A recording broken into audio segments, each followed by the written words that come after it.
This unit is called Introduction to Cultural Anthropology, and we're going to begin with what is cultural anthropology? So anthropology as a discipline is very broad, very large. And when we think about the entire field of anthropology, we can think of it as the study of humankind everywhere throughout time. Right? This is a pretty big discipline. So it's humans doing what they do all over the world, and past, present, and we don't generally deal with the future because we don't really make predictions. Social science is based on observations, and since we don't know what's going to happen in the future yet, we stick to the past and the present. This circle here shows you the different fields of anthropology within the discipline. There are basically four: biological, archaeology, linguistic, and the course you're taking now, which is cultural.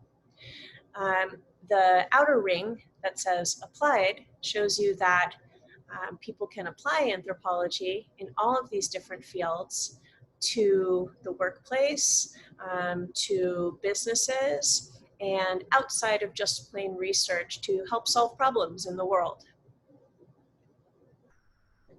So a little bit more about these 5 fields. 4 of them are research fields, and one of them, as I said, is this applied field, which is outside of research. In cultural anthropology, we study human behavior and adaptation. So basically, we study how people think and what they do. We look at the ideas that people have and the actions that and interactions that they do in the world. In biological anthropology, we study humans as biocultural organisms. So we look at things like the adaptation of humans, evolution, natural selection, genetics, primatology. Sometimes this is called physical anthropology. The third field is archaeology, which you may be familiar with as the study of material remains and artifacts.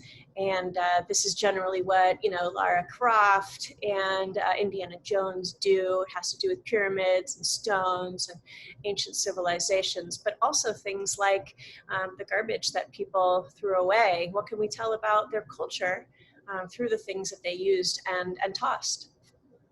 Linguistic anthropology is all about how people use language. So it looks at the development of language, it looks at gendered language, or how males or females or non-binary people use language. Also, linguistic anthropology looks at the use of language in terms of power, right? What kinds of words do people use when they're in power? How do some languages get structured so that there's levels of hierarchy, such as Japanese, for instance, with its honorifics. And then finally, the 5th field is applied anthropology. And this is what I was mentioning before as outside of the university. So it's not just doing research for the sake of research, but it's using what we know as anthropologists, our skills, our understandings, our methods, and going out into the real world and helping solve problems. So when you think about cultural anthropology as you begin this course, you can think about 3 basic compartments or parts of it. Cultural anthropology deals with the thoughts and ideas, people's values, the behavior of people, their actions and interactions, their gestures, and then the products that we make and use. So all of that has to do with culture. Cultural anthropology also uses fieldwork, or living among people and talking with them in order to understand their culture as its main mode of gathering data.